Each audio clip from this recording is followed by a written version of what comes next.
Hey.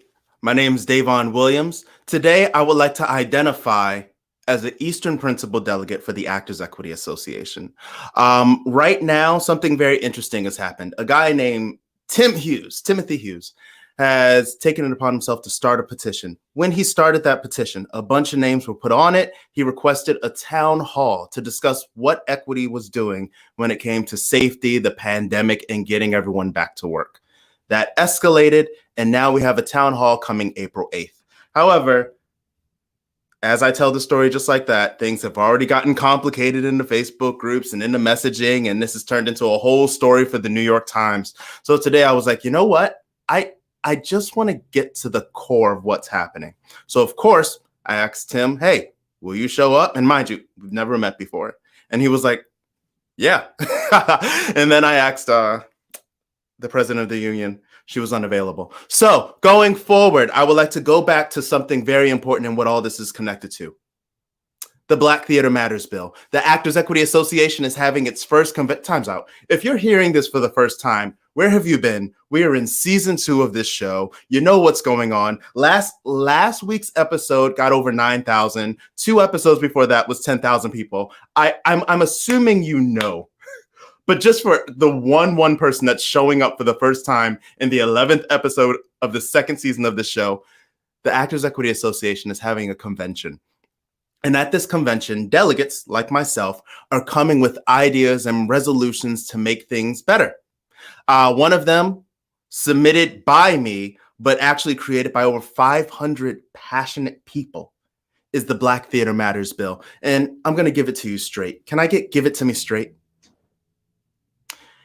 12 articles. These are 12 requests made in this resolution.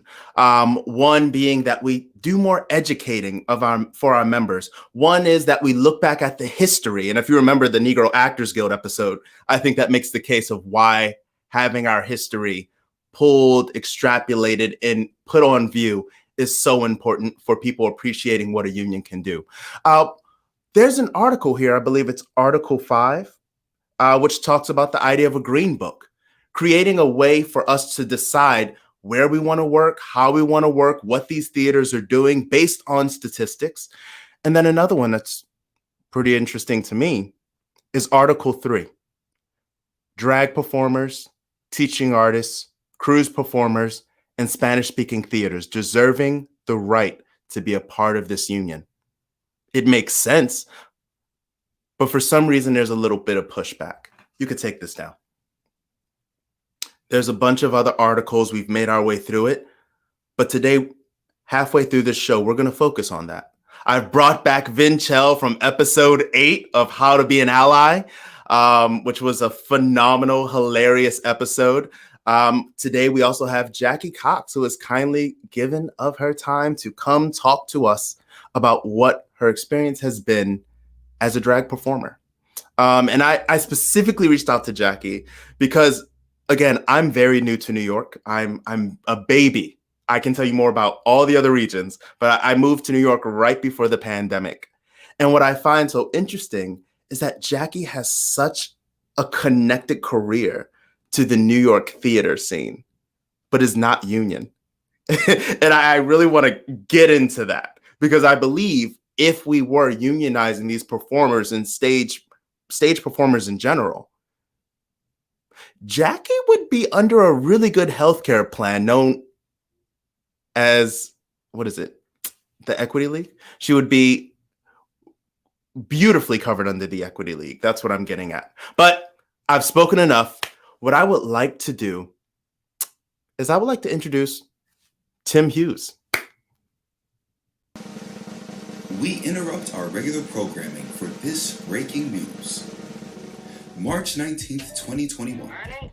The Actors Equity Association announced that it will address member concerns about updating safety protocols, while also pointing to rising COVID-19 rates in New York and New Jersey and a largely unvaccinated workforce, in response to a recent petition signed by more than 2,000 equity members who say the current protocols are creating an impasse for theater reopening.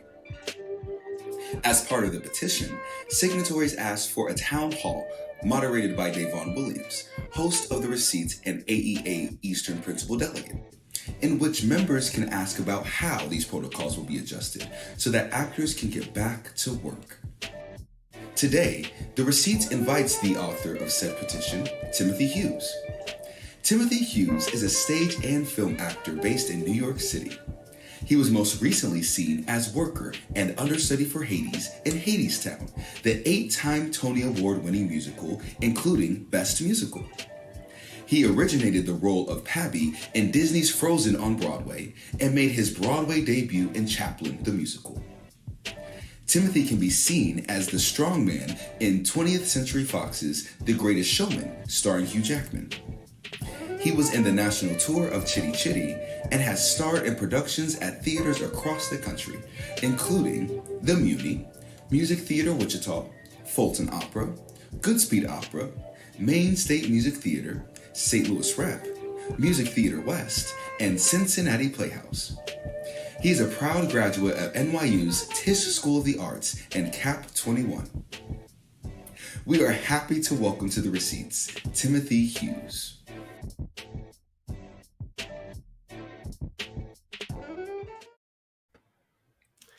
What's Hey, Tim. up? How are you? Doing? I'm good. How are you? Thank you so much for having me. No, this is great. It's nice to, again, before this started. So I was telling Tim, we do this thing where we'll research 2 days before. And I knew of Tim, I just didn't know the details. So the first thing I had to get past is how tall he is, which is what, 6'7"? 6'7", exactly. All right. And then there was something else that I was like, you know what? We're not getting any further until we get past this. Can I get, she is snatched, plucked, and ready to serve. Oh, goodness. Oh, goodness. What is that? What was that moment? Break that moment down for us. Oh, wow. Well, that was at the curtain call of Frozen, where I was playing Pabbie, which I always said if there was like a 4-second clip that was the epitome of who I am, it's like being on a Broadway show, shirtless, with a tail, and like taking a strong stance against, a protest or against Trump 2020, making a political statement. That was an audience member who had come down the aisle at the curtain call and kind of stood in front of us and waved a Trump 2020 flag. It was incredibly disrespectful, and I snatched it out of the way so that we could continue our curtain call and the final exchange with the audience. I mean, it was a complicated response. I mean, in general, it could have been anything, and I would have been upset about it and still think that it was disrespectful. It also happened to be a Trump 2020 flag, which I strongly stood against. So it was twofold. But the video went viral for sure, and has kind of teed me up into this social media presence that has, of course, my career as a part of it, but also has like a political undertone, which I'm totally okay with. You're cool with that?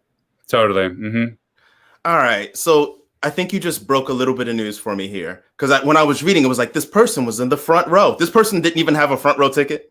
Nope. He came down. He came down the aisle because he was wearing a red visor and he had taped over "Make America Great Again," and I clocked it as he was coming down. And in general, it's kind of it feels dangerous when somebody is like coming towards the stage at the curtain call.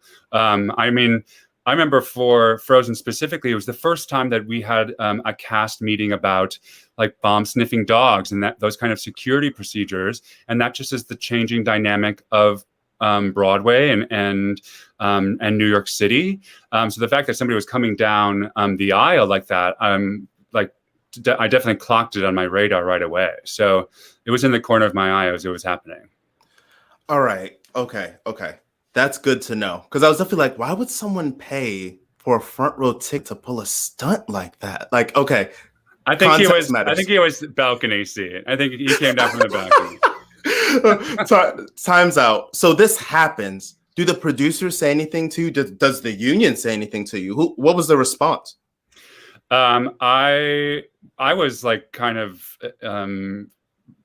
riled up after it because I just was I was so mad for a multitude of reasons. But I think the thing that I was so upset about is the fact that somebody thought this was appropriate to do at a Broadway show, especially Disney's Frozen. And the thing that I connected it to that really upset me the most was, I think he thought that he was standing against, a beautifully diverse company, that Disney Theatrical was really attempting to be progressive about inclusion and equality in their casting, and I applaud them for those efforts. And the fact that our president, the symbol of our current president at the time, our former president, thankfully now, would be standing in opposition to that. So I wrote, when I went to the stage door, somebody had taken that video and they were like, "Oh my God, we got it on camera." And I was like, "Send it to me. I would love to see it, to see the moment." And I was like, just when I got home to my apartment, in rage, and I wrote a statement about like, what does this actually mean? What does this say? And that's what went on. Time's out, Tim. Time's out. I'll give context. Can I get not in front of my beautiful, diverse, talented cast? Tim actually said, "What does it say about our country and politics when a man at a show tonight felt the need to protest Disney's Frozen on Broadway with a pro-Trump flag? How frightening is it that our show's message of love, acceptance, and diversity have become the opposition to supporting Trump? The curtain call is a thank you between the actors and audience, a final connection to end a shared experience. I will not apologize for how I responded to the disrespectful man trying to interrupt this moment with a pathetic political platform. Not at our show, not in front of my beautiful..." I'm going to talk about this sentence. I'm really going to talk because I know what you're referencing. Not in front of my beautiful, diverse, talented cast at Frozen Broadway. I appreciate everybody's support. #resist. #love wins. #love Trump's hate at Frozen the Broadway musical. How long did it take you to write it? How many times did you proof it? Honestly, it was a 15 minutes of rage that churned that tweet out. It wasn't even a tweet. I rarely am on Twitter. It was an Instagram post. And not in front of your salad? Not in front. Not in front. I was definitely doing it as I had like an after show meal and like a glass of wine to calm down. Yeah, it was multitasking. Got it. Okay. I'm happy we crossed that. I just had to deal with that before we talked about anything else. It teased it up pretty well. So let's get into this. This is what I want to talk about. Yeah. What made you engage and start this petition and really start looking for these answers in the form of a town hall? I think the overarching problem that I've had this past year is the lack of communication from our union, especially the lack of communication from our union compared to another union that I'm part of, which is night and day. I mean, the difference is stark. And I don't understand why I'm getting updates and helpful information and proactive plans via email from one and nothing, radio silence for a very long time from another. So that's the overall context of where this all began. Are you referring to SAG-AFTRA? Yes, okay. For sure. And this goes the communications issue with equity goes beyond this pandemic. I think that the pandemic left exposed a problem that has been around for a very long time, because I think people were even in more desperate need as members to hear from their union, and they weren't. So it created this void, and this void is now being filled with anger and doubt and frustration. And I think that's where I stepped in to try to actually make a change or at least take some action. So I read an article about these March 3rd protocols procedures being published, and this article said that they were that they were financially unreasonable, and they were describing them in ways, and I was like, gosh, these are as of March 3rd. So I had to dig to find them. They're not easily accessible on our website. And I wanted to find out from there, after reading them and being baffled by some of the protocols that are currently in place over a year after this all began, the general approach feels like these were created 6 to 9 months ago. There's absolutely no turn to being proactive and providing any kind of solutions or laying out any path towards a reopening. And don't get it confused, not that you're saying this, but I'm not asking to reopen today. I'm asking for a plan. I'm asking for an update on there being some work being done to plan for this to happen.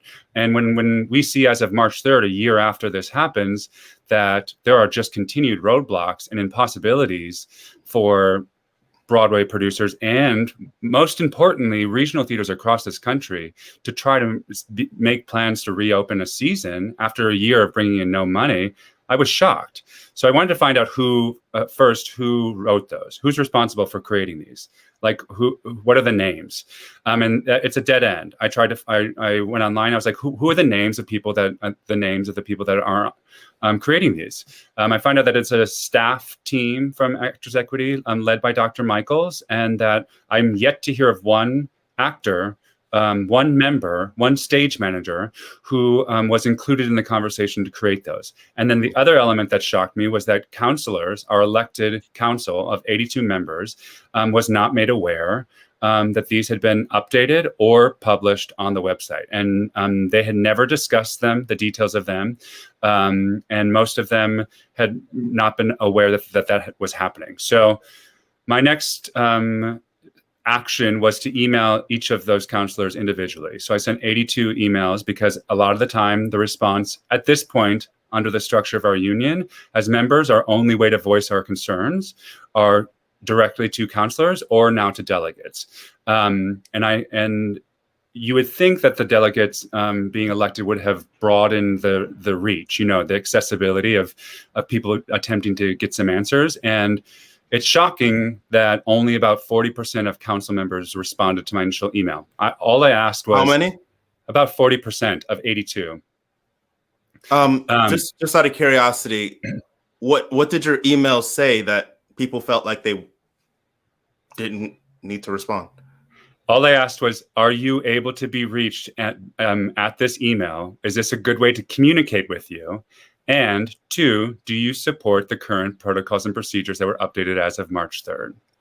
All right. We have a couple of counselors who were like, you sent a rude email. Is that the rude email?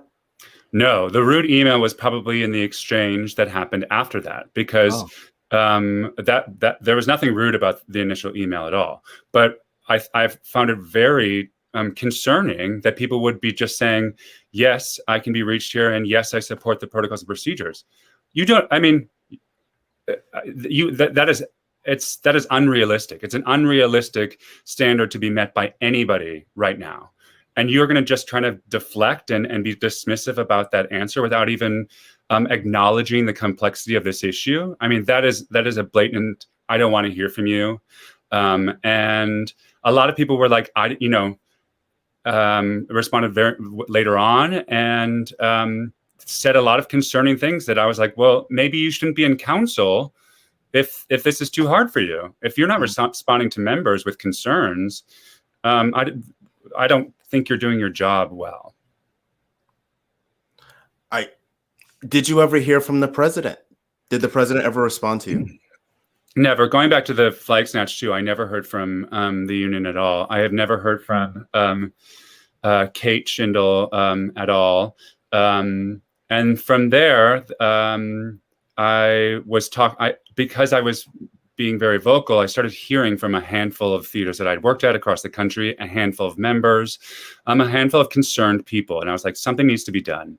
So I drafted this letter, and I asked for it to be shared, and wanted to try to help people be heard as members who felt that they've been left out of a conversation, a critical conversation about their livelihoods for over a year now. And I wanted to provide some sort of possibility for these people to be heard, for myself and my fellow members to be heard. So that was the catalyst behind writing the letter. And from there, the letter, I didn't put my name on it originally because I didn't want it to be connected to one person, because this isn't about one person. I mean, this truly is not. And we have to continue to remember that, because it's pretty obvious that they're trying to find, they, meaning a lot of elected counselors and leadership at our union, are trying to find a target to pin this on and hold this letter accountable for things that they are just not taking any kind of accountability for. So there's a lot of passing the buck and claiming that this letter is responsible for things that they have not been doing for over a year now, which I feel like is ridiculous and absurd.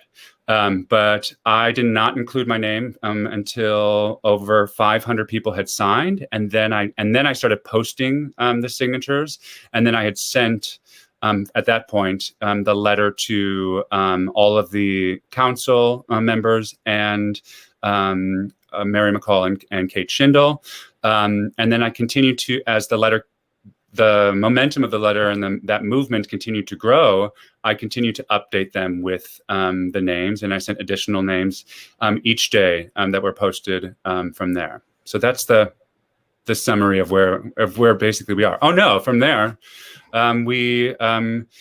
I tried to be as proactive as possible as taking next steps on behalf of this movement that has been created, and they responded and said that they would agree to a town hall before the convention, which in the letter I state that the convention is serving as what I feel like a big old distraction from getting some necessary, not that everything that's happening at the convention is a distraction, but I think what needs to be prioritized is the practical path back to getting back to work and finding that balance again, on top of all of these other issues that have come out of this past year, which are, yes, definitely important. And I am 100% supportive of some of the amazing resolutions that you proposed, but these things need to be happening simultaneously. And right now the convention has been prioritized over a practical approach to getting back to work.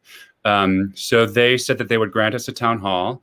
I tried to collect as many opinions as possible. I hosted a Zoom call with some very engaged, amazing, inspiring Actors Equity members to brainstorm our approach. And we felt we had to get ahead of AEA leadership in an attempt to make some demands so that we could guarantee that we were going to be heard in a town hall. And those demands have not been granted. They're doing and defaulting to exactly what people have feared, which is a lot of the same. So we are in the process of next steps, but the ultimate goal is still to try to have a productive conversation and give the opportunity for people to be heard.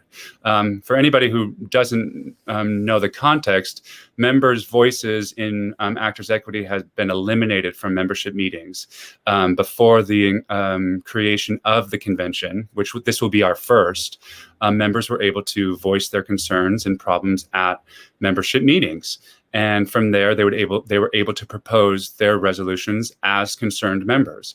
And as a result of the creation of the convention, that has all been eliminated. So the options we have as concerned members are very limited. And the only thing I could think of to do was draft a letter and try to get as much support as possible that ultimately got the attention of media that you posted in the beginning, which ultimately after that got the attention of our leadership at Actors Equity. And you've heard from President Schindel after that? Nope. Both responses have been specifically from Mary McCall. I don't know why President Schindel is not responding or not being included. She certainly knows exactly what's happening, has definitely been commenting on Facebook in an unofficial matter, where she said that she promises that our voices will be heard. I don't know why. Can I actually pause you really quick? Can I get a message from the president of Actors Equity? Kate Schindel on Facebook. not directly to you, said, I've mostly opted out of the debate on Facebook, but seeing as this is quite possibly the sanest place on the internet, this is a private group of people that agree with her. Here's what I'm concerned about. Spoiler, again, she has a gift for words. I voted for her because she's good. It's not that members are upset. Hell, I'm upset too. I haven't had a single paycheck in a year either. I was hit by a truck and almost killed, but yes, you haven't had a paycheck in a year. I'm supposed to take myself out of this narrative. It's this. A union's only leverage lies in solidarity, which of course doesn't mean that people can't disagree, but I'll be damned, she says, if I can figure out how a letter like this, which we're now getting press calls about, doesn't actually unintentionally erode our ability to keep people safe and paid. We could take it down for a second. That first part, how does that fall on you?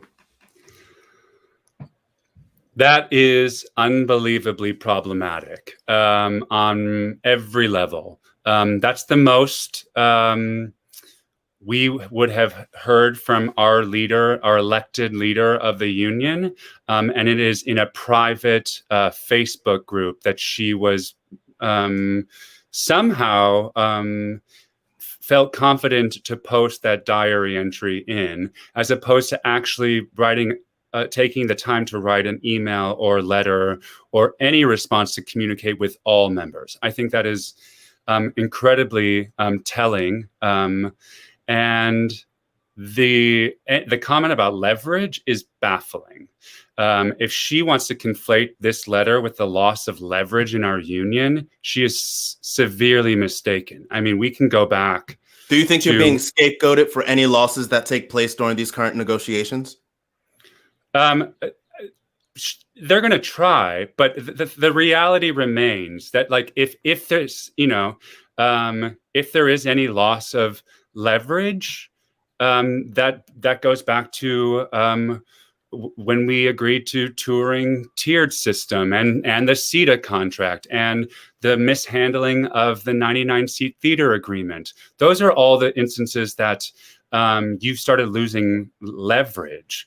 And you started losing leverage after a year of horrible communication in the middle of a pandemic with your members. That it's literally absurd that she's trying to create some sort of connection to any loss of leverage with this letter. May I keep going? Sure. May I get a letter from the president of AEA? All right, here we go. She goes on to say, we're already fielding calls from well-endowed institutional theaters demanding 35% pay cuts. How on earth do we hold the line on that if the members are like, fuck it. Thank you for censoring that. I do that too. We want to work no matter what. Pause. Do you want to work no matter what? No safety precautions, no matter what, you want to work? Nobody's saying that. Nobody asked that. All right. Nowhere does it say that. Let's keep going. May I get a message from the, thank you. And why would anybody running a theater see that and not think, well, I was going to ask for 35%, but I guess I'll go 50%. And equally important, how does any of this get said in a town hall without making people feel gaslighted and angrier? I'm going to ask that to Tim. Can I take this down for a second? How do you communicate that negotiations are going to take place and that we're going to aim for this? And also here are the safety plans and all that. Is there a way to do that? Say it again. I'm still trying to make sense of the argument she's making too. But I think she's saying that if she says exactly what she's saying in this post in a town hall, people will feel gaslit or some form of manipulated. Do you believe do you believe that you aren't able to handle that discussion? No, of course I'm able to handle that discussion. I think even having this discussion, it would be very revealing, because she's trying to say that a letter like this is resulting in well-endowed producers coming to them with a 35% pay cut. First of all, I don't believe that's true. Like, show me the one offer that has come in since this letter was sent to you that's now asking for 35%. And and the lack of accountability continues to be baffling, because you think that a letter signed by these members is resulting in this without considering the fact that that your guidelines are putting in the most expensive HVAC system requirements of any employee, of any employer across the country, including required HVAC systems in every member's housing. Can you imagine what that's going to look like for these summer stock theaters that have multiple housing units where 2 to 3 actors live? Each of them is a required HVAC system. I mean, the financial burden that is being put on these people because of the protocols and procedures that our union has in place is why. And then to not even consider that this is in the context of after a year of no money coming in for these theaters is truly baffling, because that's why people need to ask for 35% off or 35% deduction in salary, if that's even happening, which I don't buy for 1 second. Furthermore, she doesn't know if we as actors are willing to work at 35% or 50%, because there's been no communication. There's no interaction. For example, and there's precedent here, after 9/11, Actors Equity went back at 50% pay for 4 weeks to help Broadway get open. So at 50% right now, for 4 weeks to help Broadway get open, you don't know if we would consider that, because you haven't asked and you haven't even cared enough to find out. I want to say that I did not tell Tim anything that was coming onto the show. I never tell my guests. You can ask the counselors who were here like 2 or 3 weeks ago. I am impressed at how ready you are. I was just like, may I get the letter back? A message from the president of AEA. Holy crap, Tim. Jesus, I wasn't ready. Can we get that letter back? All right. So bonus content. Are you ready for the bonus content, Tim? Sure. Bonus content. There is no way that equity safety standards are currently holding back the reopening of Broadway.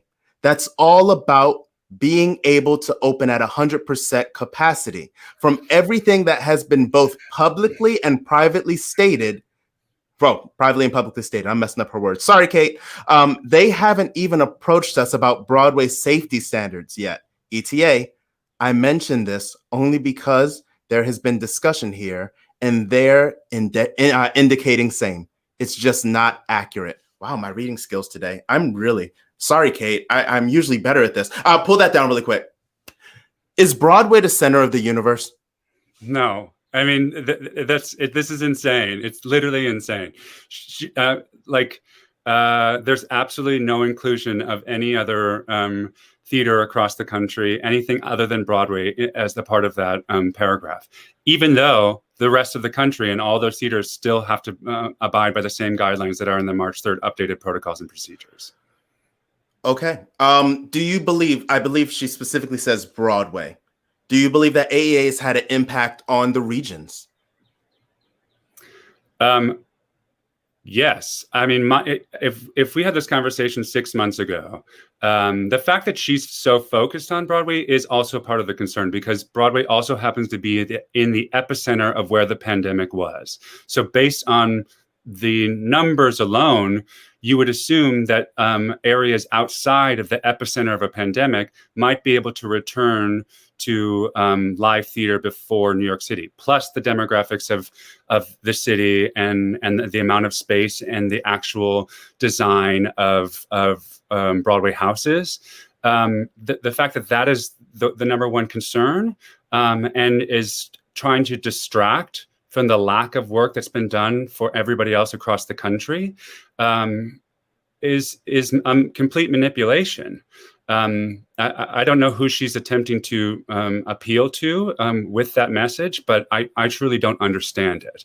And the fact that she says that there's no way that Broadway producers are not coming back because of the protocols and procedures. I just talked to Ken Davenport on Clubhouse yesterday, and he says the exact opposite. He said that these protocols and procedures caused me to take a step back, to slow down my process to get back, because right now they're not realistic. So we have it firsthand if from the conversation in Clubhouse yesterday from a Broadway producer that what she's saying is inaccurate. I was there. I can confirm that Ken Davenport indeed did say that, along with a bunch of other Broadway producers who were also there in that club. Yo, you were in good company yesterday, by the way. Can we go back to this letter?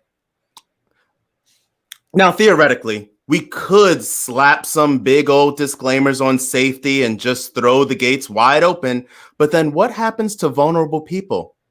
Do we just leave everyone behind except 22-year-olds? I will remember when I was 22, who could probably survive COVID and cross their fingers that they wouldn't have lasting lung damage.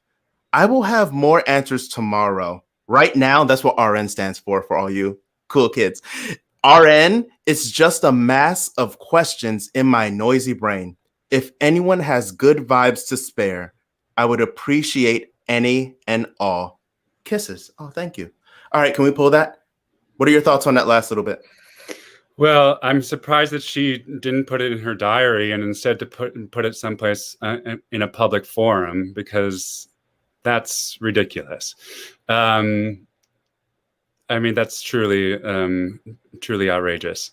Well, you could see that the people, I don't think it was ever intended for you. I don't think it was intended for me. I think it was intended for this group who will go out and disseminate. Like Bill, I looked up this guy that was under there commenting, like praising her for it and calling us anti-union.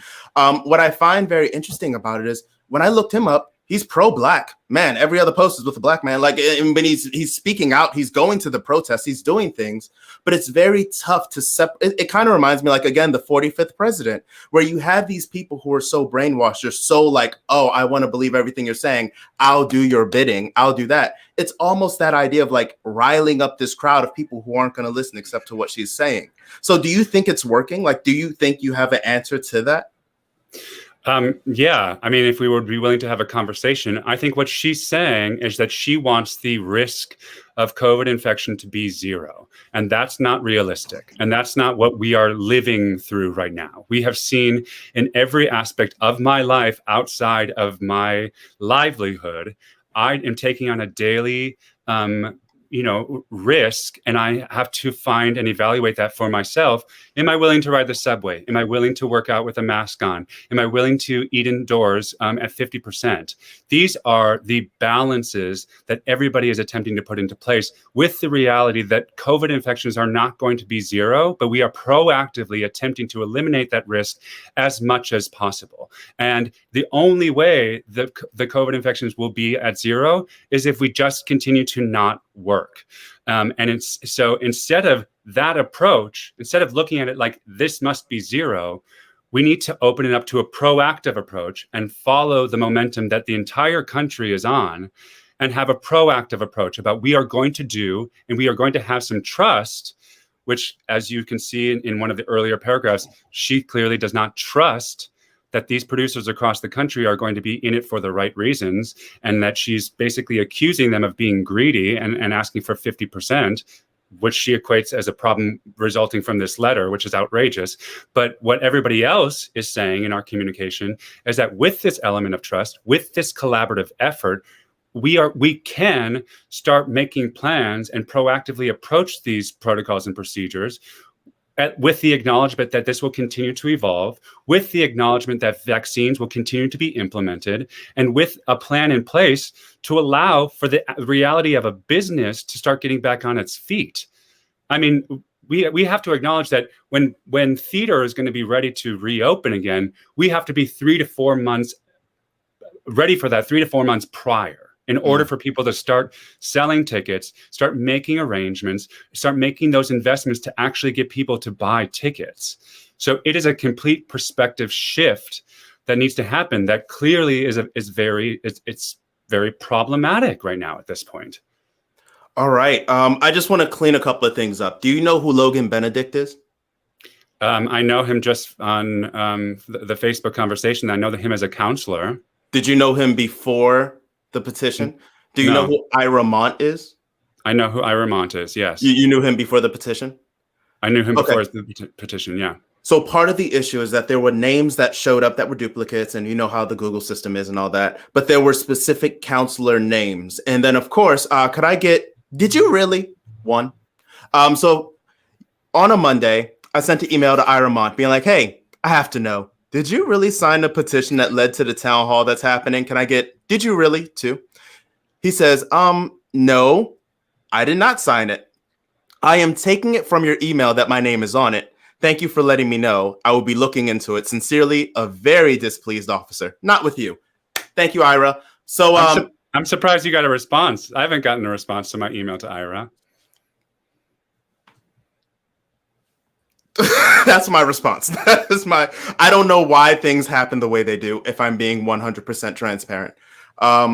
Here's the thing. This is not a formal petition. This is, this was because there is no formal process for it to mean anything anyway. So this was a grassroots attempt to gain momentum and raise awareness and encourage engagement about these issues. So is the process flawed? Sure. Do I think it's ridiculous that people put other people's names on it? Yes. Why would you do that? That makes absolutely no sense to me. And then the other side of the coin is it actually also makes no difference. The momentum was not built because Ira Mont's name was on there. It was actually more confusing, or anybody else who somebody randomly put their name on there. It literally makes no difference because it's a momentum. Like I said, this is not about one person. And it's very clear that it's not about one person. This is a collective frustration that is attempting to be voiced and demanding to be heard. And we're still facing a defense from our own elected council. Tim, is it okay if I pause this for a second? I want to talk to some drag performers. Yes. And I would love to get to the second half of this. I was like, you know what? We're going a little heavy. Let's lighten this. Let's shift topics and really get into this. Are you good? I'm so good. Yes, appreciate it. Before we do this, I have to acknowledge where I got the letter from our president of AEA. It was, again, on the back of a Black woman who sent this to me. However, in exchange for this information, she said that I had to read a disclaimer. So can I get the white tears disclaimer? All right. This is from White Tears, White Rage, Victimhood and as Violence in Mainstream Feminism by Allison Phipps. Structurally, bourgeois white women's tears support what Sharp calls reappearances of the slave ship. Protecting white women fuels the necropolitics of criminal punishment and the border regimes of Fortress Europe, North America, and other parts of the world. These tears enter a world in which marginalized people are disposable, whether they are Black people killed by police, migrants left to starve or drown, or trans people and sex workers, many of them people of color, disproportionately left to survive outside bourgeois families, communities, and the law. The circuit between white women's tears and white men's rage means that because we cry, marginalized people can die. As some forms of reactionary feminism exploit this circuit in their engagements with that far right, their narratives of victimhood can themselves be understood as violence. The ship then stays afloat, captained by white men, but suspended in a pool of white women's tears. All right, now that we've read that disclaimer, and that we've made it crystal clear. Again, thank you for the message. That was President Shindo, and it's clear that a Black woman feels those are white tears. Can we get drag queens real? The Black Theater Matters Bill, Article 3, under the Umbrella Act, states, whereas in accordance with the Actors Equity Association's preamble, which states that the union will organize new work opportunities for professional stage managers and actors and pursue appropriate legislation on matters affecting their profession while valuing diversity, inclusion, and equity for all its members by leading the industry as a voice for the values it has adopted. And Whereas drag performers participate in touring shows and often grace the theater stages of the Actors Equity Association's bargaining partners without the same protections and advantages offered to the current members of the association. And be it finally resolved that the Actors Equity Association will commit to the development of specialized collective bargaining agreements, which will be crafted primarily by established drag performers and their bargaining partners within the drag touring and live theater industry, within all 50 states, the federal district, and all 5 self-governing territories. A big goal is set to protect some of the biggest artistic trendsetters of the 21st century, drag queens. Here to discuss is Jackie Cox, who is best known as one of the top 4 contestants from season 12 of RuPaul's Drag Race, and being the first queen of Iranian descent to appear on the show, making Drag Race history when she wore a hijab on the runway. In her hometown of New York City, Jackie has long been a feature of the theatrical cabaret scene, performing her own original shows at the famed Laurie Beechman Theater. Prior to Drag Race, Jackie appeared on TV in ABC's What Would You Do?, Infusion's Shade, Queen of NYC, as well as numerous appearances on Bravo's Watch What Happens Live, winning the title of Real Queen of Beverly Hills for her impersonation of TV personality and Depends undergarment spokesperson Lisa Rinna. And Vinchelle, the tri-state tribal queen on the scene.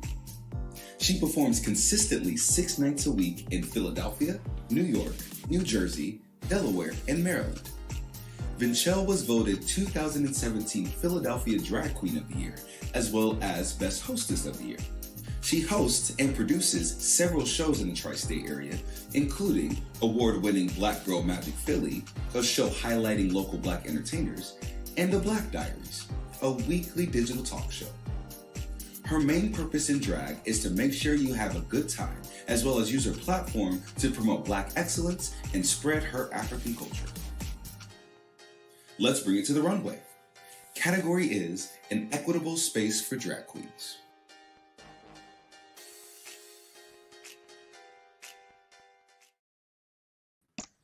Okay.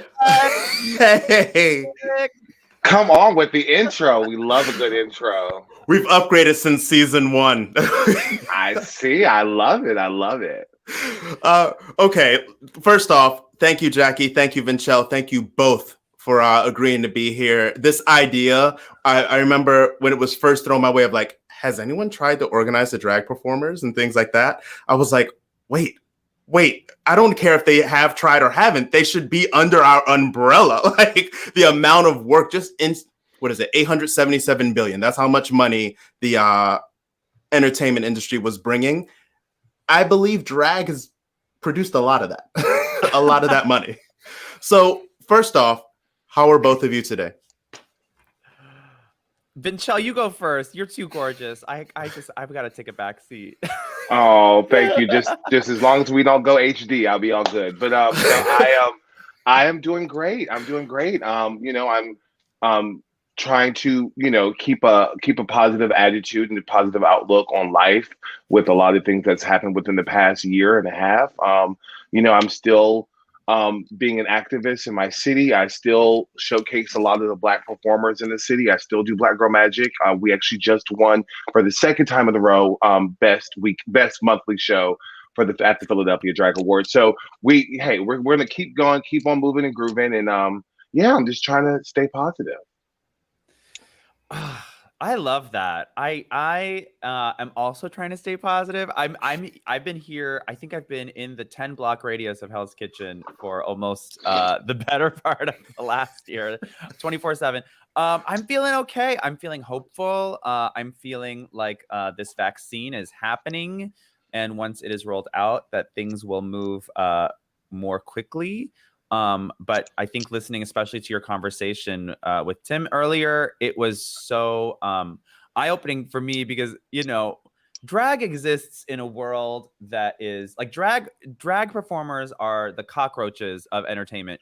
We will find a way, baby. Like, don't worry, pandemic or not, the drag queens were the first ones to start doing live shows on Instagram. The minute any sort of outdoor space opened up, drag queens were there working as restaurant hostesses, but maybe twirling a number. I mean, a drag queen will make it work no matter what. That's part of what drag is. It's such a different beast than, true, I would say, quote, legitimate theater performances. But at the same time, a lot of these things that Actors Equity gives their union members are things that as drag queens, we would love to have healthcare. Healthcare is great. Yes. Yeah, I have a lot of feelings about it, but it's such a nuanced discussion. I think something you talked about in your intro package was how we do perform in these big, huge stages sometimes, but then other times we're literally performing on a bench. It's drag is one of those art forms that kind of exists on this huge macro, maybe $1 billion level, these big national tours that happen in these huge, theaters, and then also happens in like very tiny venues, right? So it's such an interesting type of work that can be almost anything. Drag is not defined in the same way that being an actor is defined. So I think it's one of those things that we can maybe start putting some things in there, and at least protections. I mean, those are the biggest things that I know my fellow performers. I've now been on RuPaul's Drag Race, which you would think would give me some kind of access to some kind of healthcare, and yet no.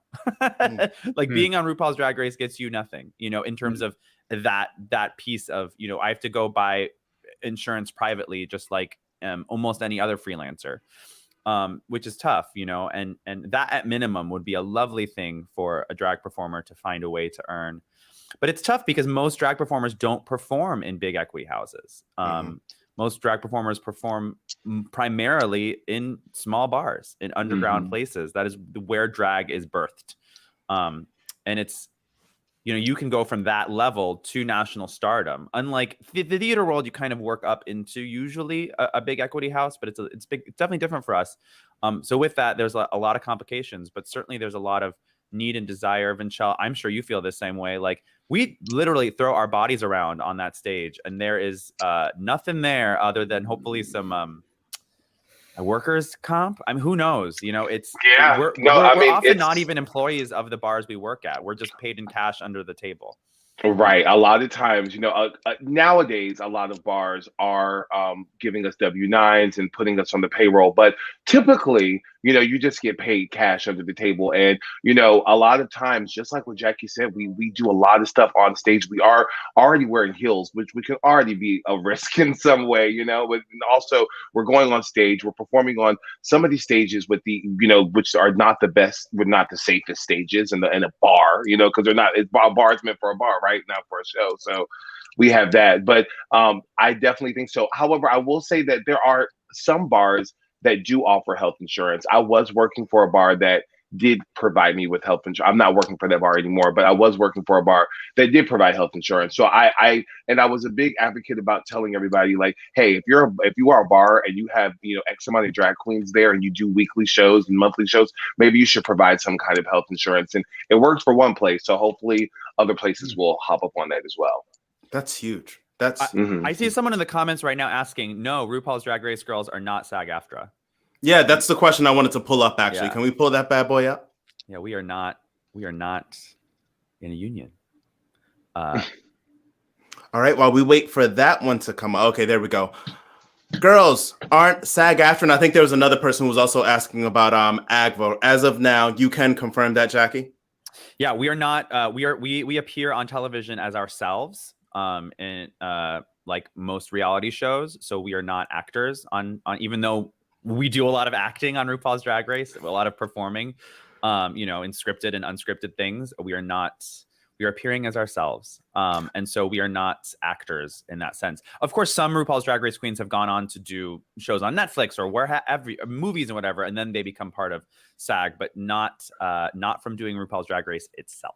What I find very interesting about what you're saying is that a lot of people were outraged when SAG-AFTRA announced the influencer agreement. And what's interesting is the influencer agreement backdoors a lot of the drag performers and a lot of the people who are coming through. And I thought, wow, they have figured out a way to backdoor these people in without getting into the complication of if this show is unionized or not. I thought it was brilliant because, again, if a lot of these, for example, Vinchell, if you become SAG-AFTRA through an influencer agreement and then you go on Drag Race, at some point to keep their queens, they're going to have to turn. Like, it's just interesting, the strategy there. And it's interesting that, again, Actors Equity at this convention has a chance to get it right. Let's find out. But here's something that I find interesting about you, Jackie. Jackie Cox was born in a union theater. Yeah, I mean, my relationship to theater is long and deep. You know, I went to UCLA for theater undergrad, and moved to New York shortly thereafter, and like went to some open calls. And honestly, I realized that the game of and this was a long time ago. This was 2009. The game back then, it's changed a lot in almost 12 years now, but it's changed a lot. But back then you really had to fit a certain type, a certain voice. It was like, I was like, I didn't want to do that. I was like, I want to kind of tell my own stories, and drag gave me that ability and access. So my first drag performance as Jackie Cox was at New World Stages, which is an Equity off-Broadway house. They built us a stage in the middle of the thing. It was a huge stage. It was part of this big drag competition they used to do there. And that was also where I had my first kind of solo show, was in that space, the same space where they do I believe it's a union show now called Imbible. Or they did, I believe that it's closed now because of the pandemic. But yeah, I don't think they're open. But I've performed in theaters that have had, union shows and non-union shows. It's such a theater and drag are definitely connected, and certainly in my drag they are, and in my neighborhood. I've been a resident of Hell's Kitchen since 2013. This is my community. This is my home. I know queens who've been on Broadway who then are like, I don't want to do this anymore. I want to do drag. I know people who have gone from drag to Broadway. It's all one community. We're all literally hundreds of feet away from each other every night. And certainly our businesses here in Hell's Kitchen have suffered extremely with Broadway being closed. I can't even imagine what it's like in the rest of the country, but it's been really tough just here locally. So, I know you guys talk a lot about equity as much bigger than Broadway, but right now in my community here, it's really suffering because of the Broadway shutdown specifically, right? And that's a specific shutdown that really has decimated this neighborhood. And so, a lot of what I do is anything I can to empower, my Broadway community as much as I can through my YouTube show or whatever. And I care so much about this. Pause for a second. Can I get We Will Be Back?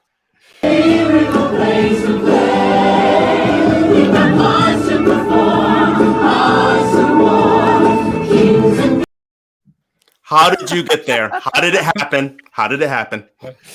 I was very lucky.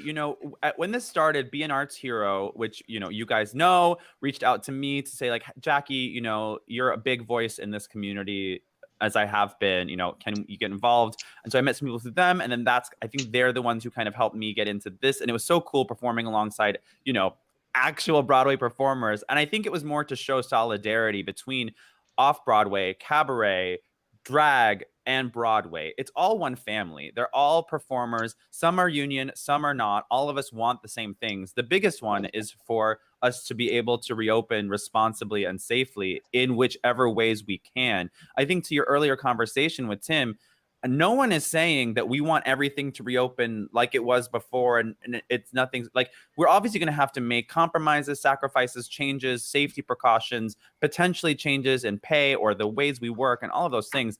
I know for us in the nightlife community, with each change in regulations, every bar and restaurant is reading them with a fine-tooth comb and finding the ways to make it work.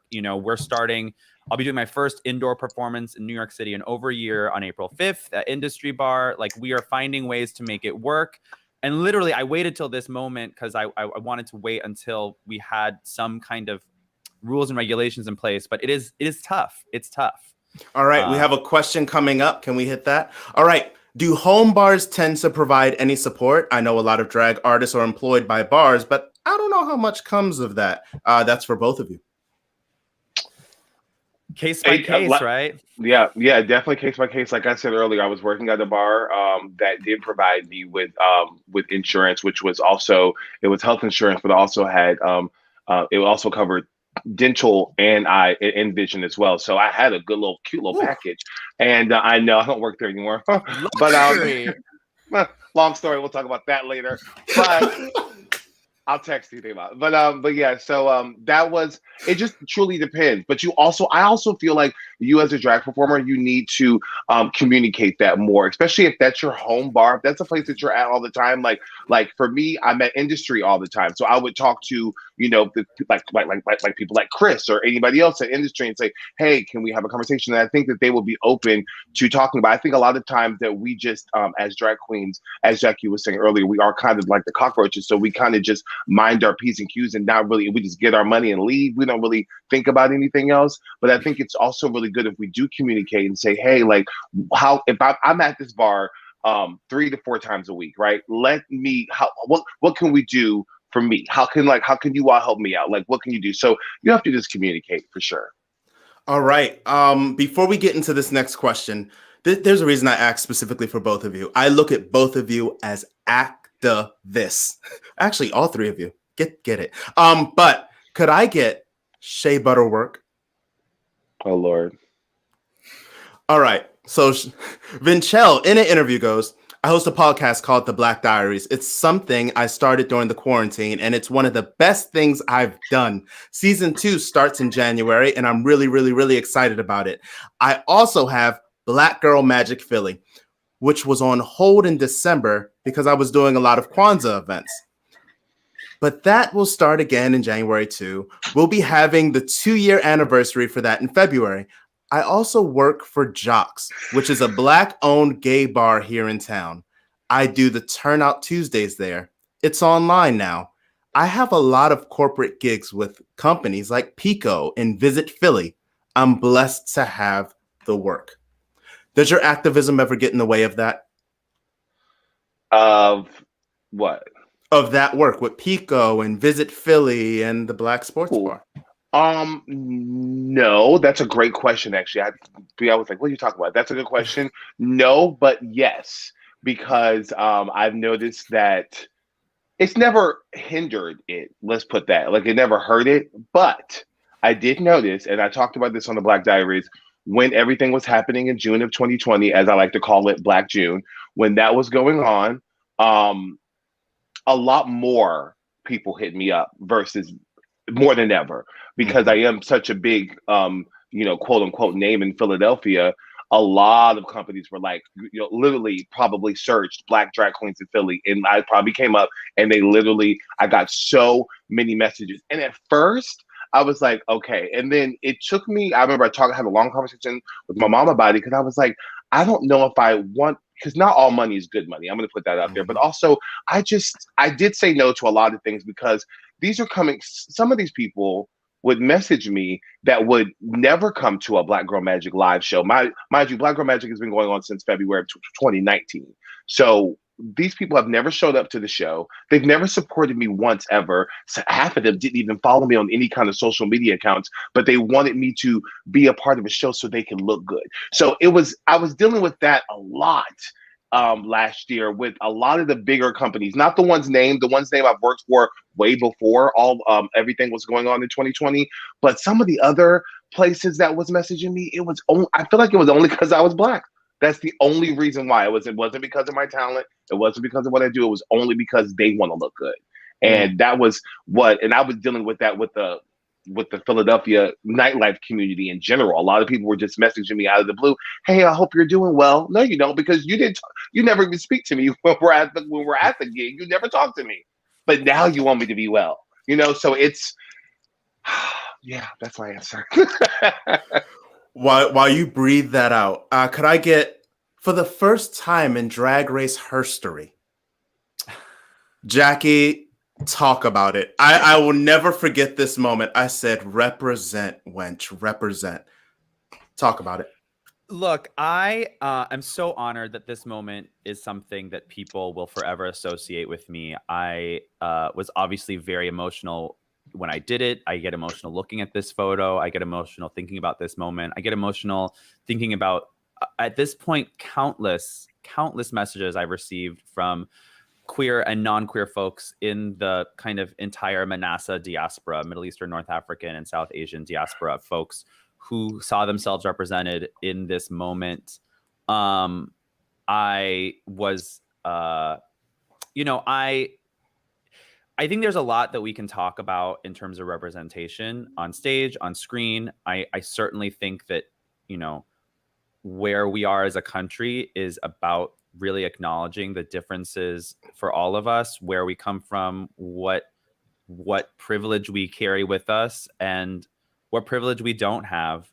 I certainly have lived most of my life with all of the white cis male privilege, that most white cis males have. And that moment was really about my mom, who is much darker than me, who I saw firsthand as a small child, all the way growing up, was, the target of overt and not overt racism, Islamophobia, specifically. And so it was for her, it was for my family, but also for that moment of anyone out there who feels like they couldn't see themselves on screen. And but I do have to acknowledge, the privilege that I walk around with every day as a very white looking, cis male in New York City. I have a lot of privilege. And so I'm the first to say, hopefully, maybe not the first, but I'm here to say that that's still something that is true about me. But at the same time, that there's parts of me that you may not know just from seeing me or my history or my family that I wanted to express through my drag. And I think that that's what drag can be. Part of the power of drag is you can express yourself visually in a way that you create, that you express. And it's part of what drew me to drag. When I wasn't seeing myself in the scripts or the breakdowns on Broadway shows, I was like, oh, I'm not a, 6'1" muscular boy who can, tumble. I don't know, who can tumble, right? I can't tumble at all. I literally fell walking down the street. I have Band-Aids on my wrists. So you can tumble. Yeah, she can tumble, but she can't tumble. And I was like, oh, well, I have stories I want to tell myself. And so drag is one of the ways I can do it. I'd love more Middle Eastern representation on Broadway. I would love, a Middle Eastern lead in Aladdin, for example. That would be nice. These are all things that I want to see happen, not just on screen, but also in the greater theater community. But then at this point too, it's like right now we have so much to fight for. And I think Vinchelle talking about how in June, a lot of the conversation shifted and everyone started waking up. I just hope that keeps happening. I hope that we actually acknowledge that it's not just in June that we recognize gay people at all. Why are we only hiring drag queens in June? And then this last June, why was it the first time we thought to hire Black drag queens? No, we should be hiring Black drag queens every damn day for every company. I'm just like, why are we limiting it to 1 month? Why are we only, why is it only this or that? We just have to open our eyes to the opportunities that are out there to actually showcase this big, broad community of queer folks, here in America. Let's do it. Personally, I was going to say, Jackie, when that moment happened on Drag Race, it was amazing. I was quarantining with my sister and my two nieces who are of mixed race. And I think it was the physical embodiment of the intersectionality conversation that we need to continue to embrace and have. So it really people were able to hook into that and relate to it across full spectrums, which is the whole point and the whole goal for these conversations that we need to be having, is to find those intersectionality issues and continue to work through them and acknowledge them. Vinchelle? Yeah, I definitely agree with that as well. I think that, Jackie, when you did that, it opened a lot of people's eyes and it was very beautiful to see.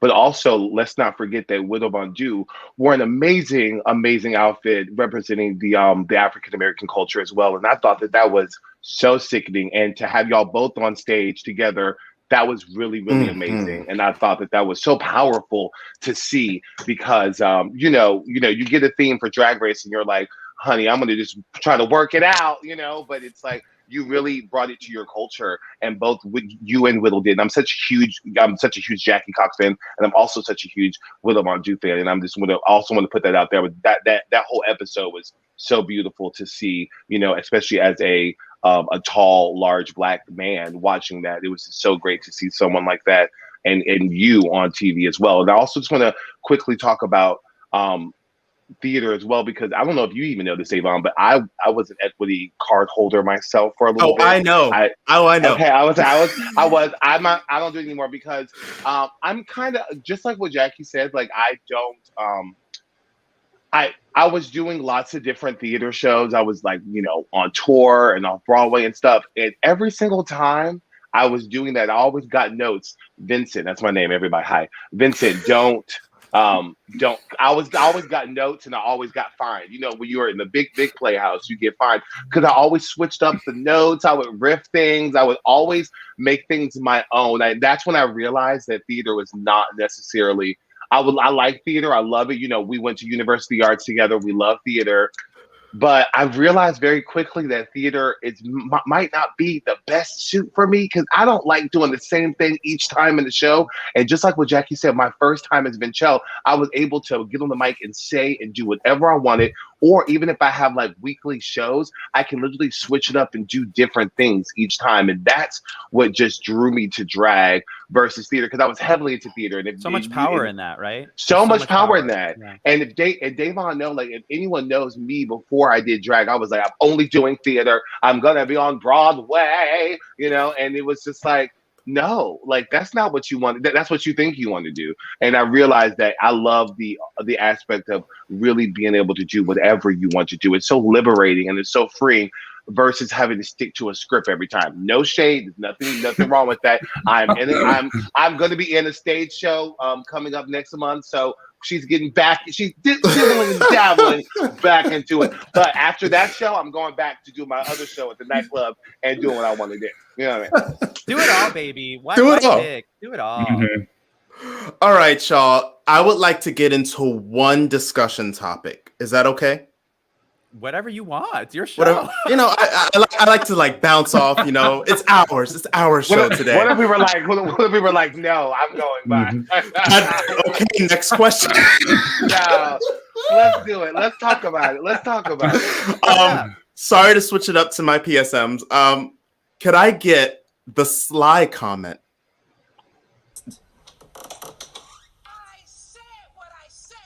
Hey friends, Maria Cristina here again, and today we're going to talk about the damaging effects of toxic masculinity and how we continue to perpetuate it. A study in the Journal of School of Psychology uses the definition: toxic masculinity, the constellation of socially regressive masculine traits that serve to foster domination, the devaluation of women, homophobia, and wanton violence. To further explain this topic, I will be using the example of Jeffrey Tambor and Jason Bateman, two of the actors in the cast of Arrested Development. Now, if you don't watch the show, Jeffrey Tambor plays George Sr., and he was accused of sexual misconduct on the set of Transparent. I believe that's on Prime Video. Mr. Tambor denied all accusations of sexual misconduct, however, did admit to occasionally yelling at directors, assistant directors, the Transparent creator, Jill Soloway, and admitted to lashing out at Jessica Walter at one point on the set of Arrested Development. Walter plays Lucille, wife to George Sr. During an interview for the New York Times with the cast of Arrested Development, his verbal abuse towards Jessica Walter and literally everyone else was brought up. Jason Bateman showed unfaltering support for Tambor, not only denying the accusations of sexual misconduct, but painting Mr. Tambor's behavior as typical for certain performers.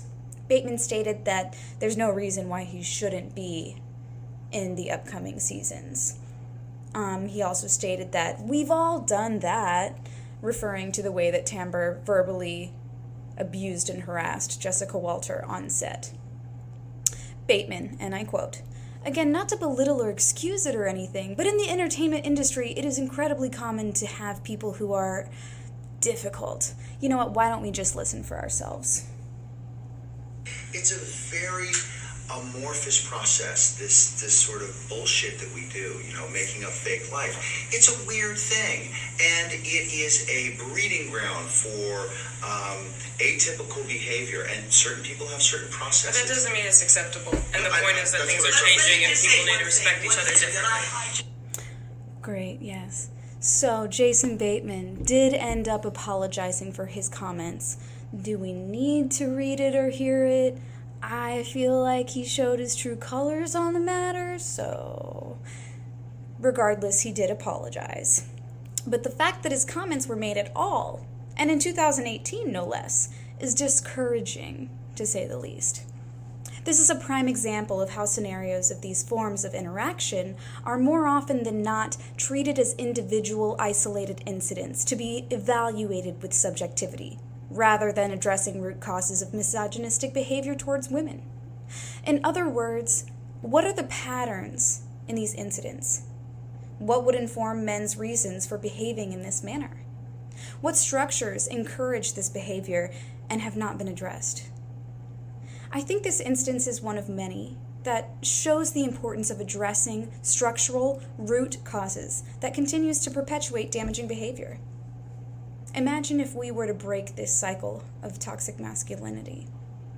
Imagine the transformative art we could create. Just some food for thought. I said what I said. Okay, thank you, Maria Cristina Pasada Sly. I want to break this down a little bit into this topic. We're talking about unions, we're talking about safety, we're talking about the bar scene and the theater scene and everything else. However, we all know on this dais, this stage, this digital stage, that these structures deal with such deep institutional racism, institutional sexism, institutional bias. And sometimes I myself, just like Maria Cristina, we wonder, should we even buy into it? So the way I want to frame this discussion is, should we be working to uplift these structures at all?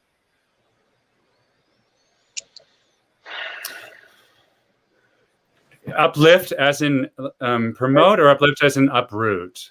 Like, I think about the town hall, the petition that you did. Well, essentially, what you want is transparency. You want clarity. However, what you're being pushed back against, what's pushing back against you, is the institution itself.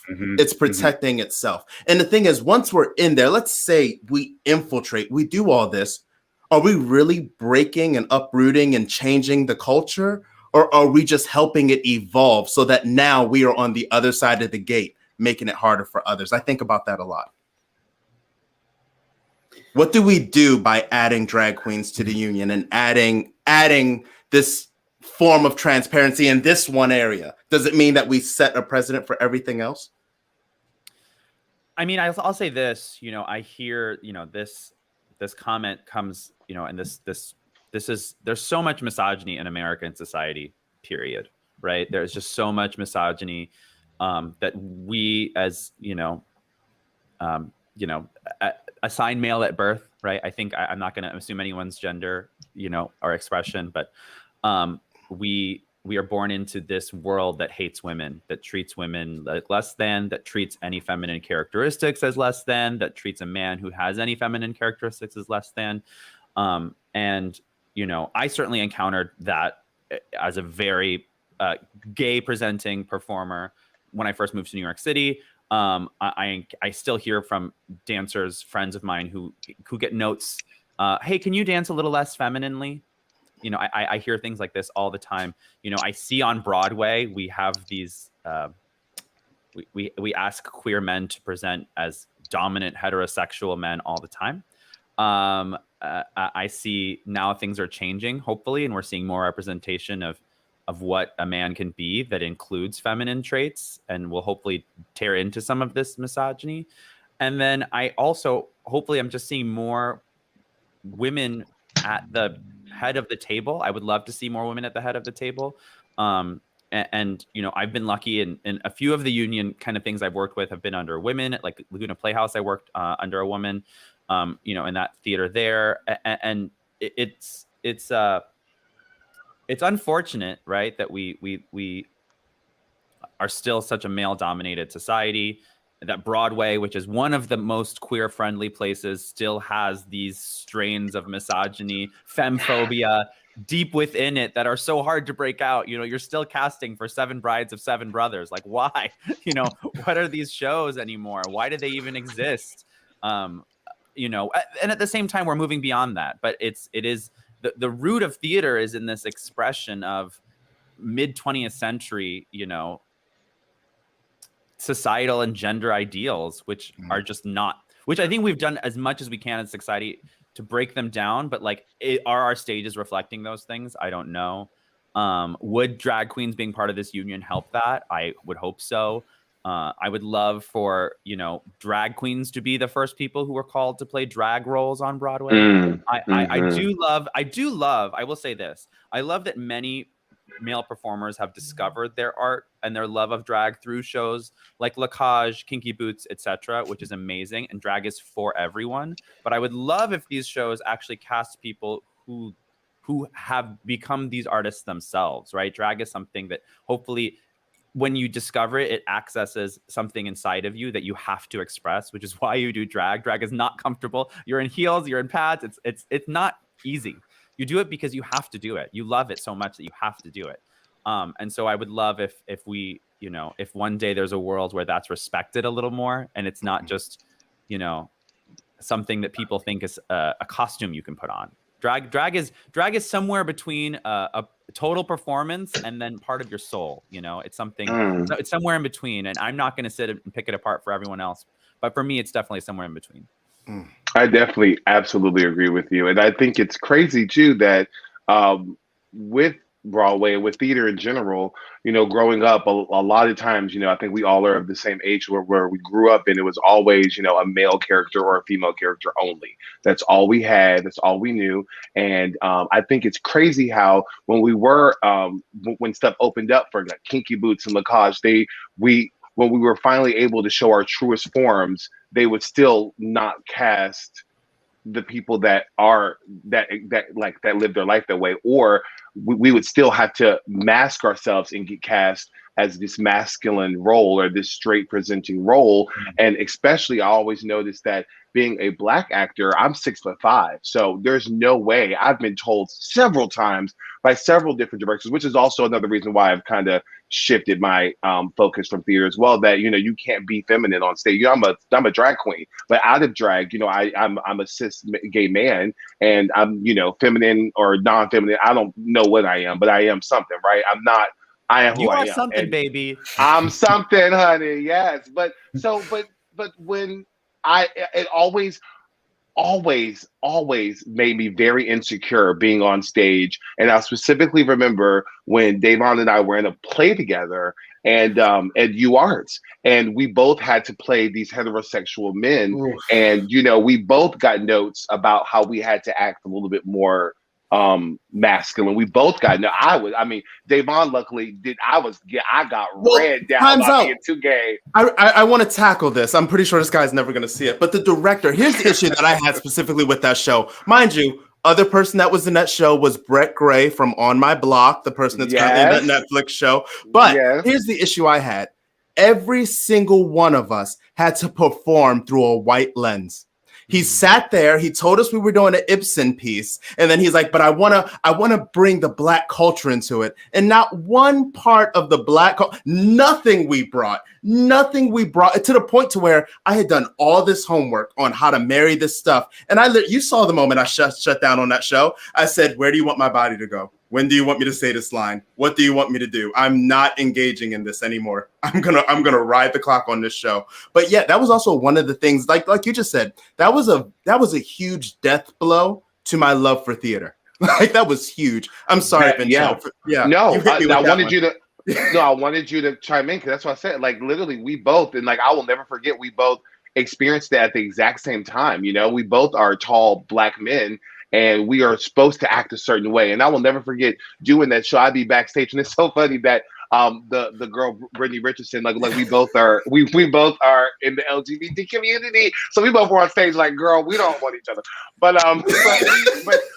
it was still great though, because that really opened my eyes, because I was like, wow, you really want me? I have to act this way. And I would, every time I got on stage to do a scene or in acting class, I would get so insecure about being straight. I was like, I have to be straight. And I don't know if y'all have ever experienced this too, but like I would be like, okay, oh my God, Vincent, you gotta be straight. You gotta be straight. Like, and it's just so crazy that I would put myself through that. Like sometimes I think back and I'm like, why do I put myself through that? Like literally torture me. I can't even be who I am. And that was just insane to me. So yeah. I still remember your line though. I want to know if you're coming or going. I still quote that line. She had a little sass. She had a little sass for that one. I'm sorry. I couldn't butch it up for Eugene. I'm sorry. It's just, he also chose the blackest people. He got the blackest people in the school to deny their blackness. He said, I want the blackest people here to assimilate. And all of us went, we were not having it. Then he was like, Vincent, you need to like women. And I was like, oh my God. But, I'm just trying to get this credit. I'm just trying to get this credit, Lord Jesus. Damn. Oh my God, trauma. So Tim, I want to give you this last moment. I want to thank all of you, but I really want to go. You've started this petition. You want this town hall to happen. You want there to be access. What does an equitable space look like to you? Oh my goodness. I mean, first I want to go back to a little bit about what you were saying about this, like this system and like, do we participate in it? And I think what we all have in common is like, yes, we love what we're doing right now. We have no choice, as Jackie was saying, like, you know, none of this is easy and it's different for all of us individually, but this is what we love to do. So we have to participate. And yes, those systems are at play in what we're participating in for sure. So our responsibility, I mean, all I feel like we can do is continue to have these conversations and continue to speak up and be heard. And you know, there is an element of privilege in being able to choose what you're going to participate in and what you're not going to be. You know, that comes with a certain level of financial stability and success in your own career. And hopefully we will all reach that point. At the same time, I think things are shifting. Like as a member of Hadestown, I was directed by a woman. The show was written and composed by a woman. We are under a stage manager who is a woman. So people are aware, you know, people are aware in making those decisions and making those changes. So we see it happening. So I see, yes, we can continue to participate and continue to amplify our concerns and amplify our own voices. And on that note, I think it's the most important thing for us as members of Equity who are very frustrated after over a year of poor communication at the time we needed it the most, to continue to speak out, to continue to engage and attempt to take some proactive steps to attempt to be heard. What that looks like is a conversation, is not a lecture. You know, I don't think I believe to know the specifics of what the town hall should look like, but I know that I don't want to enter in and be spoken to for 25 minutes and then allow for individual questions to be had that are not organized thoughts, because the actual common thread is that this is very common. You know, this is a collective momentum that's being built, and to try to just pick and choose and manipulate a room and still maintain the power of this structure is part of the problem.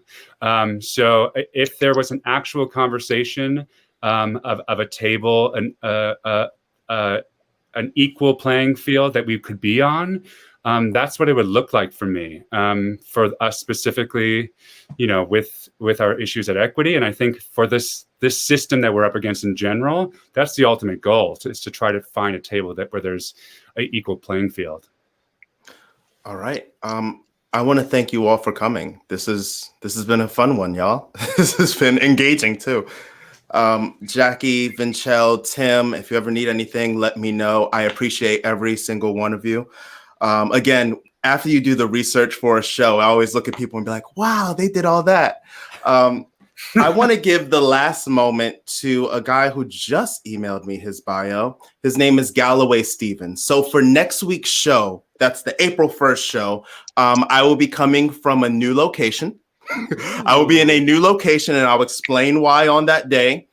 But The entire show is dedicated to the other perspective, in which we are going to hear from actors, stage managers, producing partners of the Actors Equity Association, and they're going to tell you with their receipts what communication has been like during the time of the pandemic with the Actors Equity Association, leading up to our April 8th town hall.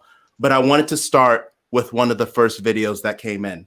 Galloway Stevens is a longtime veteran of the stage, performing for national and international tours, as well as regional and dinner theaters across the country. He has also worked for Universal Studios in Osaka, Japan.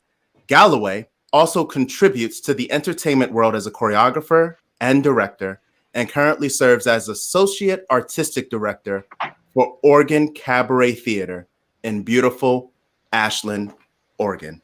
May I have Galloway's receipts?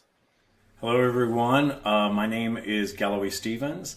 I want to start off by thanking Davon for inviting me to be a part of the show and allowing, some of my story to be heard. I am frustrated. I'm very frustrated. Back in the beginning of 2020, I was riding a high. It was both personal and professional. I had just got married.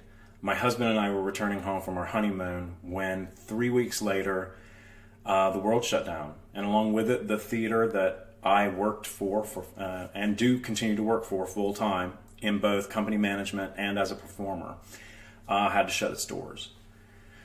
And when that happened, in my time that I had, I immediately went to work trying to do what I could, reaching out to any leader or management position of Actors Equity, writing them emails, calling them, leaving voicemails saying, hey, what can we do? How do we get theater doors back open? How do we get actors back to work? And lo and behold, here we are a year later, and I never heard any response. Quelle surprise. So I will say, though, in my position of being able to be on the side of theater management, I was privy to some communications back and forth between Actors Equity and the theater company that I think a lot of us as members who are actors don't get to read. We're not allowed to see this material. And it's important that we start talking to our theater community, our theater companies, so that they can share their stories about what's going on, because it's poor management from beginning to end. I mean, here we are, it's a year later, vaccinations are rolling out, the rest of the world is moving forward, and still to this date, we have not received a clear, decisive plan from our management of Actors Equity saying what they're doing to see us back to work. And it makes absolutely no sense. My company that I work for has been back and forth with them over and over again. How can we open our doors? How can we get actors like Galloway, who works for us full time? How can we get him back onto the stage, performing, fulfilling, how can we do this? And all they know how to do is say no. That's all they know how to do. We're not ready for you to work, so don't work. And that puts me in a really, really tough position, because here I am, I have the privilege to have this full-time paid salary position doing both management and the possibility to perform, that I've been working with this company for years. So now you, the Actors Equity management leaders, are telling me that you want me to stand with you. You want me to stand my ground with you, people that I've never met. You don't know me. And you won't even answer an email. You want me to follow you versus, you want me to say no to this theater company. These people have been working for years. I trust them. I've considered them family. They have helped me have an opportunity to start a home, to start a family here in this town. This town has welcomed me with such open arms. You want me to say no to them? I can't perform for you because my union doesn't want me to. It is an incredibly hard pill to swallow. It really is. So yeah, that's where I stand. I don't at this point know how much more longevity I have. I don't know how much more longer I can wait because I'm a theater person. This has been half of my career has been working as a theater artist. You know, I have a 20-year resume in professional theater that I'm very proud of. I worked very hard for. Most of it non-union. You know, and so if push comes to shove, if I need to move forward, if I feel like I've got to keep going and build another 20 years of a resume without actors' equity, so be it. So be it. Because I'm tired of the union expecting me to work for them. The point of the union is you should be working for me. You should be working for us. You should be seeing us back to work. And stop dilly-dallying and sending us on like these wild goose chases on, you know, it's maddening. It's maddening. So I guess the point of the story is like I feel like I'm in between a rock and a hard place. I have to make this hard decision for myself and for my family. If you're hearing this story and you're like, Galloway, I feel like I'm right there with you. I feel like I really identify with what you're saying right now. My heart goes out to you. I want to be an ear for you. But if you're a member who's like, no, Galloway, I need to stand my ground and, you know, hold on. Trust me, I commend you. I respect you. But what I want to ask you, and I want to plead with you, is don't just sit back and allow the leaders of Actors Equity to just keep you waiting. Don't allow that to happen. Don't allow them to keep the wool over your eyes. Please let them know that we see that the emperor is not wearing clothes. There's a problem, and we need answers. Force them to step forward and take accountability for their actions and their inactions, and demand answers. Ask the hard questions and demand answers. Fight the good fight. I wish the best for everyone. So much love and continued happiness and health. Thank you again for listening.